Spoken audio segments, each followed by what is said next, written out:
ہادیو رہنما ہمارے علماء، ہو کبھی درپیش جو کوئی مسئلہ، پوچھ لیں حاضر ہوں ہم ان کی بارگاہ۔ الحمد للہ رب العالمین والصلاة والسلام علی خاتم النبیین،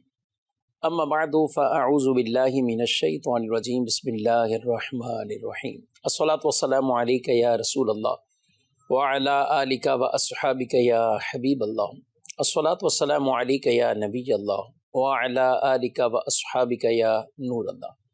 مدنی چینل کے ناظرین، پروگرام دارالافتاء اہل سنت میں آپ کو خوش آمدید کہتے ہیں، مرحبا کہتے ہیں۔ اللہ رب العالمین ہم سب کو دین اسلام کے احکامات سیکھ کر سمجھ کر ان پر عمل پیرا ہونے کی توفیق عطا فرمائے۔ ہمارے پیارے رسول صلی اللہ تعالیٰ علیہ وآلہ وسلم کا فرمان عظمت عالی شان ہے،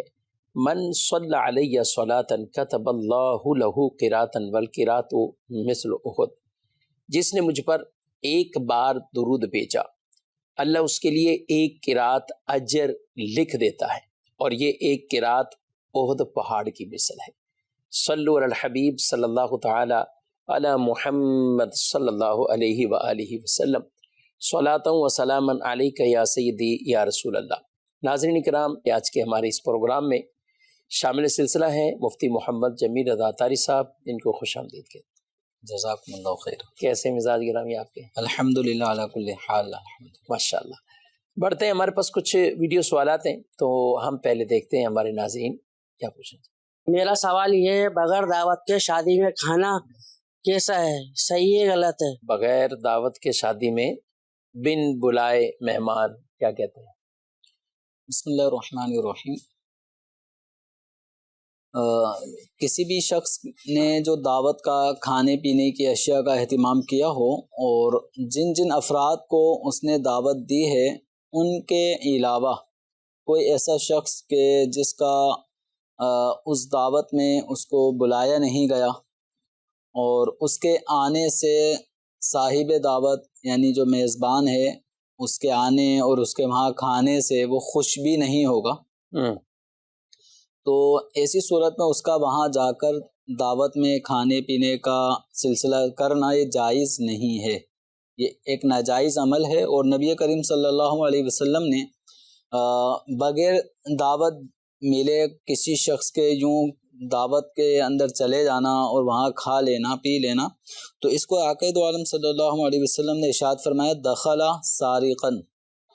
یہ جو داخل ہوا ہے بن بلائے، یہ ایک چور کی حیثیت سے داخل ہوا ہے، اور فرمایا یہ جب واپسی پلٹے گا تو غارت گری کر کے پلٹنے والا سمجھا جائے گا، لوٹ مار کر کے یہ جانے والا ہوگا۔ اور عمومی طور پہ جب کوئی کسی کے ہاں مہمان کے طور پہ جاتا ہے تو وہ کھانے پینے میں ایک تہذیب کا بھی دائرہ مد نظر رکھتا ہے، کیونکہ وہ بلایا گیا ہے بطور گیسٹ، تو مہمان نوازی کے بھی، میزبانی کے بھی، اور کسی کے ہاں دعوت پہ جانے کے بھی طور طریقے ہیں، شریعت مطہرہ نے آداب بیان فرمائے ہیں۔ لیکن جو بن بلائے آئے گا، سب سے بنیادی غلطی ہے اس نے یہ کی کہ بن بلائے آیا، جب وہ آیا ہے تو اس نے وہ طور طریقے آداب جو شریعت مطہرہ نے دعوت کے رکھے ہیں ان کو کہاں بروئے کار لانا ہے۔ اس کی ابتدا ہی چور، یعنی اب وہ جو جسا چور چوری چھپے آتا ہے، اسی طرح یہ دعوتوں میں اس انداز سے آئے گا کہ لڑکے والے سمجھیں گے کہ لڑکی والوں کی طرف سے ہے، ٹھیک ہے، اور لڑکی والے سمجھیں گے باراتی ہے، لڑکے والوں کی طرف سے آیا ہے، صحیح۔ اس انداز سے وہ ہر ممکن طور پہ چاہے گا کہ میرا یہ راز ہی رہے، کسی کو پتہ نہ چلے، صحیح۔ تو اس انداز سے وہ چوری کر کے اندر داخل ہوا، اور جب وہ کھائے گا پیے گا تو ایسا آدمی خواہش نفسانی کا پیروکار ہوتا ہے، جو کھائے گا تو پھر وہ ضائع بھی بہت کرے گا اور بہت زیادہ کھائے گا، تو یہ گویا کہ اس کا کھانا جو چاہے وہ ایک نوالا ہو یا 10 پلیٹیں ہوں، یہ جو کھائے گا اس کا کھانا چونکہ جائز نہیں ہے، تو گویا صاحب خانہ کے مال میں کمی کرنے کا سبب بنا، برباد کر رہا ہے، لوٹ مار کر رہا ہے، تو شرعاً اس کی اجازت نہیں ہے، حرام ہے ایسا کرنا۔ البتہ فقہ کرام نے ایک صورت یہ بیان فرمائی ہے جیسے کسی معزز ہستی اس کو دعوت دی گئی اور یہ معلوم ہے کہ وہ اکیلے نہیں آتے، یعنی ان کا یہ معلوم ہے کہ ہلکا باب کچھ نہ کچھ ان کے ساتھ رفقا ہوں گے، دوست احباب ان کے قریبی، اور یا جیسے حالات ہیں ان حالات کے پیش نظر کوئی نہ کوئی سیکیورٹی کے حساب سے بھی ان کے ساتھ بندہ ہوگا۔ تو اب اگر کوئی ایسا آدمی جو ان کے ساتھ ایسا اٹیچ ہے کہ جس کے بغیر وہ ہستی وہ شخصیت دعوت میں نہیں جاتی، تو اب ایک ہی شخص کو دعوت ملی اور انڈرسٹوڈ ہے کہ ان کے ساتھ اور بھی آئیں گے، ان کو باقاعدہ دعوت نہیں دی گئی، تو ایسے افراد کا ان مدعو شخص کے ساتھ وہ دعوت میں شرکت کرنا یہ جائز ہے۔ اچھا، چاہے وہ دینی ہو یا دنیاوی طور پر کوئی عہدہ منصب ہے کہ جن کے بارے میں لوگوں کا ایک گمان بنا ہوا ہے کہ فلاں کو دعوت دینے کا مطلب ہی 8-10 کو بلانا ہے، ان کا انتظام کرنا۔ اچھا، پھر جو آپ نے بات کی سیکورٹی کے حوالے سے کئیوں کے ساتھ، تو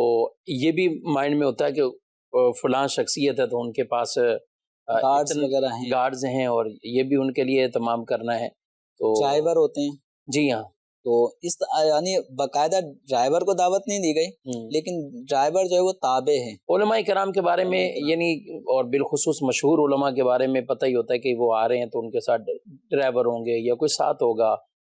عام طور پر کوئی ان کے ساتھ 1-2 افراد ہوتے ہی ہیں، یعنی نارمل کی بھی اگر ہم گفتگو کریں تو یہاں وہ رخصت والی صورت ہے۔ بالکل، یہاں چونکہ صاحب خانہ نے اگرچہ کارڈ ان شخصیت ہی کو دیا ہے، صحیح، لیکن اس کو پتہ ہے کہ اور دیگر افراد بھی جو ان کے ساتھ اینی ٹائم رہتے ہیں یا کہیں پر بھی دعوت یا محافل میں پہنچتے ہیں، تو وہ یہ افراد لازمی جو گویا جزو لا ينفق ہیں، یہ ان کے ساتھ ہی رہیں گے۔ تو ایسے افراد کا باقاعدہ صراحتاً اجازت نہ بھی ملی ہو تو یہ ایک دلالتاً اجازت سمجھی جاتی ہے، یہ افراد بن بلائے نہیں ہیں، صحیح، یعنی یہ گویا اس ضمنی طور پہ ان کی بھی ایک دعوت ہے، اگرچہ صراحتاً دعوت نہیں ہے، ان کو بلایا گیا تو یہ بھی شامل ہے۔ ہاں، اب لیکن بن بلائے جو ایک نارمل ایک طبقہ ہے کہ ادھر شادی ہال ہے، لائن سے شادی ہال ہوتے ہیں، تو ایک طبقہ ہے کہ یعنی جو بن بلائے باقاعدہ تیار ہو کر بیوی بچے میاں بیوی تیار ہو کر شادیاں اٹینڈ ہو رہی ہیں۔ اب وہ اس انداز سے انٹری دے رہے ہیں کہ بارات کا ایک باقاعدہ خصوصی طور پہ پروٹوکول کے ساتھ انٹری ہوتی ہے ہالز وغیرہ میں، بینکویٹ میں، تو وہ اس انداز سے انٹر ہو رہے ہیں کہ براتی لڑکی والے سمجھ رہے ہیں کہ یہ بارات میں آئے ہیں، اور بارات والے تو اپنے گہمے گہمی میں مصروف ہوتے ہیں، چونکہ دعوت یا کھانا ان کی طرف سے نہیں ہے، تو اس لیے وہ اپنے جو ان کے رسومات ہیں ان میں مصروف ہوتے ہیں، ادھر یہ اپنے کھانے میں مصروف ہیں۔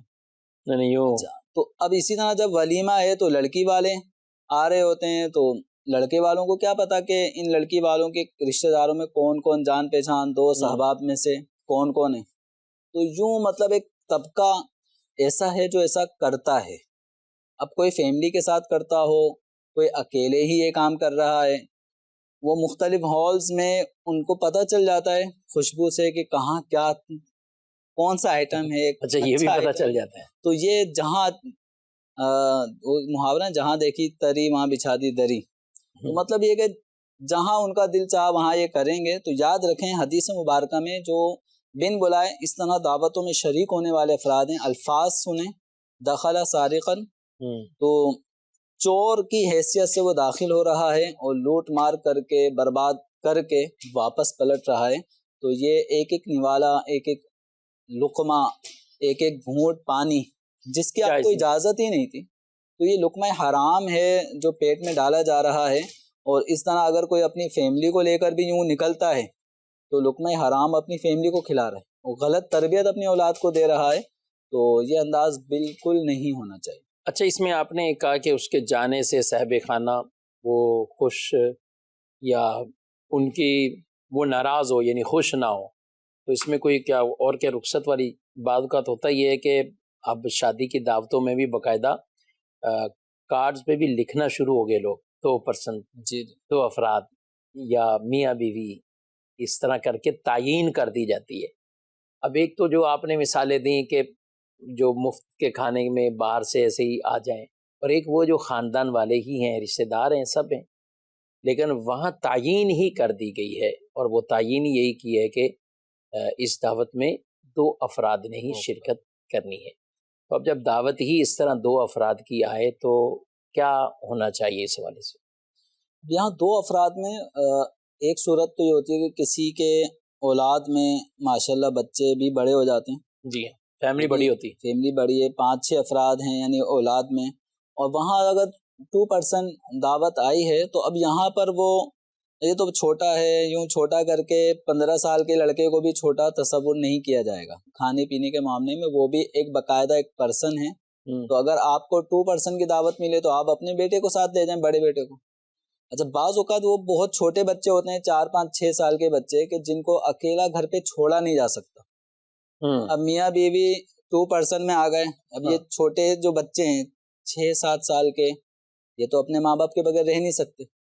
تو یہ ایک ضمنی اور یہ تابع ہیں، ان کو کاؤنٹ نہیں کیا جائے گا۔ یہ تو 2.5 ہو گئے، یہ 2.25 ہو گئے، یہ تو افراد بڑھا دیے، تو یہ بچے کاؤنٹ نہیں کیے جاتے۔ صحیح۔ ہاں، جو بچے 15-16 سال کے ہو چکے ہیں، باقاعدہ قد کاٹ تو ان کو باقاعدہ ایک پرسن شمار کیا جاتا ہے۔ اب یہاں پہ یہ نہ ہو کہ میاں بیوی بھی جا رہے ہیں اور ساتھ میں اپنا کوئی 15-16 سال کا بیٹا بھی لے کے جا رہے ہیں کہ بھائی 2 کی اجازت ہے، یہ تو ایسی گریوی میں آ گیا، یوں نہیں ہوگا، اس کے یہ باقاعدہ تیسرا فرد ہے۔ اب اگر ایسا ہے کہ کسی جاننے والی کی ہاں دعوت ہے اور بچہ بھی دعوت میں پیچھے لگ گیا کہ میں بھی فلاں انکل کی دعوت میں مجھے بھی جانا ہے، اور دعوت نہیں ہے، اور دعوت صرف 2 آدمیوں کی ہے، تو میاں بیوی اور ساتھ میں وہ بچہ بھی آپ کا 15-16 سال کا وہ بھی پیچھے لگا ہوا ہے، تو اب آپ کو جب آپ نے انٹری دینی ہے تو اس وقت آپ صاحب خانہ سے یا میزبان سے آپ باقاعدہ اجازت لیں گے کہ آپ کی طرف سے کارڈ میں تو 2 کا لکھا تھا، لیکن اس شادی میں شرکت کی اس کو اتنی چاہت تھی یا آپ سے تقریب میں آنے کی کہ یہ بھی پیچھے ضد کر کے آ گئے، اب آپ کی طرف سے اجازت ہو تو یہ انٹر ہوں گے، ورنہ یہ واپسی چلے جائیں گے۔ اب وہ تو اجازت ہی دے گا، پھر اس وقت وہ کہے گا کہ اب سر پہ آگے مجھ سے مانگ رہے تو میں کیا اب یہ کہ اجازت کے بغیر داخلہ منع ہے، نبی پاک صلی اللہ بلکہ اس کی حدیث پاک میں ایک جگہ پہ اسی چیز کے حوالے سے حالانکہ نبی پاک صلی اللہ تعالیٰ علیہ وسلم کے ساتھ بھی جائیں اور آپ جن کو بھی لے کر جائیں، ہمیں وہ بھی روایات ملتی ہیں کہ جب کھانے کے لیے دعوت دی گئی اور کہا گیا کہ اتنے افراد کا ہے، 4-5 افراد، لیکن آپ صلی اللہ علیہ وسلم نے جتنے بھی بیٹھے تھے سب کو کہا کہ حضرت جابر کے گھر چلیں، تو اب وہ یہ دعوت تھی، دیگر اور بھی جو دعوتوں کا ذکر ملتا ہے کہ جس میں سب کو دعوت دے دی گئی، غزوہ خندق کے موقع پر بھی۔ تو اعلیٰ حضرت علیہ رحمہ نے بڑی خوبصورت بات لکھی، فرمایا کہ یہاں پر یہ تھا کہ جیسے ہی ان کو پتہ چلا کہ بھی پوری جماعت ہی آ رہی ہے، اب انہوں نے بھی اپنی اہلیہ سے پوچھا کھانا، تو آگے سے جواب یہ ملا کہ آپ نے یہ کھانا تو بتا دیا تھا نا کہ ہمارا کھانا ہے ہمارے پاس اتنا ہے، کہا بتا دیا تھا، کہا بس پھر یعنی وہ لے کے آ رہے ہیں تو خود ہی گویا کہ انتظام کرنے والے۔ فرمایا یہاں پر رسول اللہ صلی اللہ علیہ وسلم نے چونکہ اپنے معجزے کا اظہار بھی فرمانا تھا، اور یہ جو لے کر آئے آپ صلی اللہ علیہ وسلم، تو وہاں پر ان کا انتظام بھی خود ہی فرمایا، کھانے میں وہ برکت ہوئی، وسعت ہوئی، اور سب نے کھانا بھی برقرار رہا ان کا کھانا۔ اچھا، یہ بھی اظہار فرمایا جہاں یہ چاہتے ہیں تو وہاں یہ بھی، کہیں پانی کثرت میں، کہیں خشک کنواں ہے تو وہ بھی چشمے اس میں وہ بنائیں اور پانی آنا شروع ہو جائے، یہ چیزوں کا بھی اظہار فرمایا۔ لیکن وہ روایت جس کی طرف آپ کے ایک مقام پہ آپ پہنچے تو صاحب خانہ سے آپ نے کہہ دیا تھا کہ یہ شخص ہمارے ساتھ نہیں ہے، اجازت دیں گے تو یہ آ جائیں گے، واپسی چلے جائیں گے۔ یہ بھی ایک تعلیم دیں۔ بالکل، نبی کریم صلی اللہ علیہ وسلم کی تعلیمات ہیں کہ کوئی بھی شخص کسی کا لقمہ اس کی اجازت کے بغیر نہ کھائے۔ تو اب چونکہ صاحب خانہ نے چند افراد کی دعوت کی تھی آپ صلی اللہ علیہ وسلم کے ساتھ جو چند افراد تھے، لیکن ایک فرد جو اس دعوت کا حصہ نہیں تھے، نبی پاک صلی اللہ علیہ وسلم کی صحبت میں وہ ساتھ ساتھ چلتے رہے، اب اندر جانا ہے تو ان کا بھی دل چاہ رہا ہے کہ میں مزید صحبت مصطفیٰ صلی اللہ علیہ وسلم پالوں، لیکن آپ صلی اللہ علیہ وسلم نے فرمایا کہ صاحب خانہ نے اتنوں کی دعوت کی تھی اور آپ اس حوالے سے زائد ہیں، میں صاحب خانہ سے پوچھوں گا، اگر وہ اجازت دیں گے تو آپ جائیں گے اندر، ورنہ نہیں۔ تو صاحب خانہ نے کہا تھا حضور آپ ساتھ ہیں تو آپ کے ساتھ آئیں، اجازت ہے۔ تو اب یہ اس طرح صاحب خانہ کی اجازت کے ساتھ وہ گھر میں داخل ہوئے اور کھانے میں وہ بھی شامل ہوئے۔ تو یہاں پہ بھی نبی کریم صلی اللہ علیہ وسلم کا اپنی امت کو ایک تعلیم دینی ہے، ورنہ آپ صلی اللہ علیہ وسلم اگر زیادہ بھی افراد لے کر آئے ہیں جیسے کہ حضرت جابر رضی اللہ عنہ کے اس میں، تو وہ ایک معجزے کا اظہار اپنی جگہ، لیکن اپنی امت کو تعلیم بھی دینی تھی کہ جتنے افراد کا اہتمام کیا گیا کہا گیا اس سے ایک فرد بھی زائد نہیں ہونا چاہیے۔ ماشاء اللہ، بڑھتے ہیں آپ کی مزید کالز کی طرف۔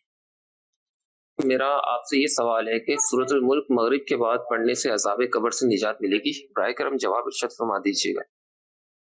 جی، سورہ ملک مغرب کے بعد پڑھنے سے، سورہ ملک رات میں پڑھنے کی جو فضیلت ہے وہ فضیلت بعد مغرب رات شروع ہو جاتی ہے، تو لہذا اگر کوئی مغرب کی نماز کے بعد اگر سورہ ملک پڑھتا ہے تو اس کو بھی رات میں سورہ ملک پڑھنے کی جو فضیلت ہے وہ انشاءاللہ حاصل ہوگی۔ اچھا، مزید مفتی صاحب میرا آپ سے سوال یہ ہے، جمعے کے خطبے میں آیت رہ جانے کا حکم کیا ہے؟ برائے کرم جواب ارشاد۔ جی، جمعے کے خطبے میں آیت رہ جائے، ڈیٹیل تو انہوں نے نہیں بتائی کہ وہ کون سی آیت رہ جائے۔ اچھا، خطبے کا کہا ہے، نماز کا نہیں۔ نمازی اس کا مطلب خطبہ کے ان خطبوں کو توجہ سے سنتے بھی ہیں، لیکن بعض آیتیں مشہور ہوتی ہیں، ہو سکتا ہے یہ جمعے کا جو لفظ جمعہ من یوم الجمعۃ فاسعوا الی ذکر اللہ، وہی کلمات اگر نہیں سنے تو سوال تو بنے گا۔ جمعۃ المبارک کے دن جو خطبہ نماز کے لیے شرط ہے، بغیر خطبے کے نماز نہیں ہوگی، لیکن خطبے کے لیے آیت جمعہ جو ہے سورۃ الجمعہ کی، تو یہ آیت کا خطبے میں پڑھنا یہ کوئی ضروری نہیں ہے، تو چونکہ جمعے کا دن ہے اور خطبہ جمعہ ہے تو اس لیے اس آیت کریمہ کو پڑھا جاتا ہے، لیکن جمعے کی خطبے کی شرط پوری ہونے کے لیے خاص اس آیت کا پڑھنا ضروری نہیں ہے۔ اس طرح بہت ساری اور دیگر احادیث بھی خطبے میں شامل ہوتی ہیں اور دیگر آیات ہوتی ہیں، تو مختلف قسم کے خطبے جمعے کے علماء نے ترتیب دیے ہیں۔ امام اہل سنت اعلی حضرت رحمۃ اللہ علیہ کا بھی خطبات رضویہ کے نام سے اعلی حضرت رحمۃ اللہ علیہ نے بھی مختلف خطبات وہ لکھے ہیں جو جمعے میں علماء پڑھ رہے ہوتے ہیں، مبلغین پڑھ رہے ہوتے ہیں، کچھ مختلف علماء کے مرتب کیے ہوئے خطبے پڑھ رہے ہوتے ہیں، تو ان میں آیات احادیث وغیرہ کا کچھ نہ کچھ فرق ہوتا ہے، تو اس میں کوئی مذائقہ نہیں ہے کہ اگر خطبے کے دوران جو کنٹینیو ہر جمعے میں جو خطیب صاحب آیت پڑھتے تھے یا حدیث شریف پڑھتے تھے اور اس دفعہ وہ بھول گئے یا انہوں نے موقع کی مناسبت سے مثلا کسی اور ٹاپک پر جمعے میں بیان کیا، اس مناسبت سے وہ آیت پڑھی اور جمعے والی وہ مخصوص آیت نہیں پڑھی، تو خطبہ جمعہ ادا ہو جائے گا، اس میں کوئی خرابی خلل پیدا نہیں ہوگا۔ صحیح۔ بعض تو بڑے کلمات بھی نوٹ کرتے ہیں نا، وہ خصوصاً علی افضل البشر بعد الانبیاء بالتحقیق، تو مجھے بھی کسی نے ایک دفعہ کہا کہ آج آپ نے تحقیق کا لفظ میرے سننے میں نہیں آیا ہے، شاید میں کتنی توجہ سے یہ یا وہ مسلسل وہی پڑھے جاتے ہیں، اس طرح کے الفاظ ہیں، تو یہ کیا الفاظ جو خطبے میں ہم پڑھتے ہیں یا درود پاک ہیں جس میں ہم خلفائے راشدین نبی پاک صلی اللہ علیہ وسلم کے بعد خلفائے راشدین پر بالترتیب ایک وہ درود پڑھا جاتا ہے، اور بی بی فاطمہ رضی اللہ تعالیٰ عنہ، حسنین کریمین رضی اللہ تعالیٰ عنہما، اور پھر کہیں اور زیادہ تو سرکار صلی اللہ علیہ وسلم کے جو چچا ہیں حضرت عباس، حضرت امیر حمزہ رضی اللہ تعالیٰ عنہ، تو اب یہ خطبے کا باقاعدہ حصہ ہے کہ یہ اگر رہ جائے یعنی بالتحقیق لفظ کی نہیں، پورا ہی اگر کوئی یہ نہیں پڑھتا، اس کی جگہ دوسرا درود پڑھ لیتا ہے، تو اس میں کیا فرق پڑے گا؟ خطبہ تو اس کے بغیر بھی ادا ہو جائے گا،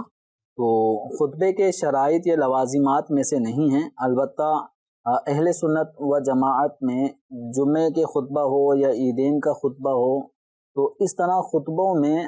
صحابہ کرام علیہم رضوان کا تذکرہ خیر کیا جاتا ہے، اور ان کے اوصاف القابات کا بڑی محبت کے ساتھ علماء نے وہ ترتیب دیے ہیں، بلکہ ان کو بہتر بھی کہا کہ یہ شامل ہونے چاہیے، ان کو پڑھا جاتا ہے، اور یہ اہل سنت و جماعت کے جمعہ اور عیدین کے خطبوں کا ایک گویا حصہ ہے، یہ عقیدت ہے صحابہ کرام علیہم رضوان کی کہ ان کا تذکرہ ہم اپنے جمعے کے خطبوں میں بھی کرتے ہیں، لیکن اگر کسی نے نہیں کیا، بعض اوقات ٹائم کی کمی کی وجہ سے یا خطیب صاحب کسی ایک لفظ پہ آ کے رک گئے، اور وہ بعض اوقات اٹک ایسی ہوتی ہے کہ اگلا پورا جو آدھا صفحہ اگر وہ رہ خطبے کا ہو تو وہ مل نہیں پا رہا ہوتا. تو اب وہ آگے انہوں نے پھر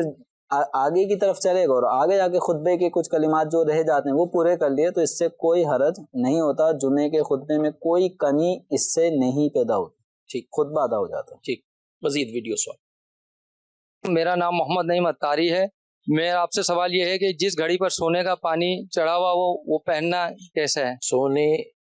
کی گھڑی کے بارے میں تو لوگ سوالات کرتے ہیں اور ان کو یا پتہ ہی ہے، اس لیے کہ اب مرد کے لیے اور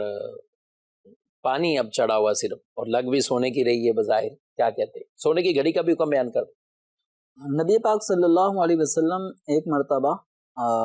اپنے در دولت سے باہر تشریف لائے اور دو چیزیں آپ صلی اللہ علیہ وسلم کے ہاتھ میں تھیں، سونا اور ریشم. ٹھیک. تو نبی پاک صلی اللہ علیہ وسلم نے ان دونوں چیزوں کو اپنی امت کے سامنے کرتے ہوئے فرمایا کہ یہ دو چیزیں یعنی سونا اور ریشم میری امت کے مردوں پر حرام ہے. تو دنیا میں یہ چیزیں ریشمی لباس یا سونا یہ مرد اس کو استعمال نہیں کرے گا، یعنی اس کو بطور زیور استعمال نہیں کرے گا، بطور زینت ریشم کو استعمال نہیں کرے گا، ریشمی کپڑے نہیں پہنے گا. یہ خواتین کے لیے دنیا میں ہے کہ خواتین ان کے ذریعے زیب و زیبائش کر سکتی ہیں. رہا معاملہ سونے کی گھڑی پہننا، تو سونے کی گھڑی پہننا ناجائز ہے. سونے کے گھڑی کے اندر ڈائل ہو یا نمبر یا سوئیاں، ٹھیک ہے، جو سیکنڈ کی یا منٹ گھنٹے کی، تو یہ سوئیاں اگر سونے کی ہیں تو اس طرح کی گھڑیاں بھی استعمال کرنے کی اجازت نہیں ہے. البتہ سونے کا جو کروم چڑھ گیا،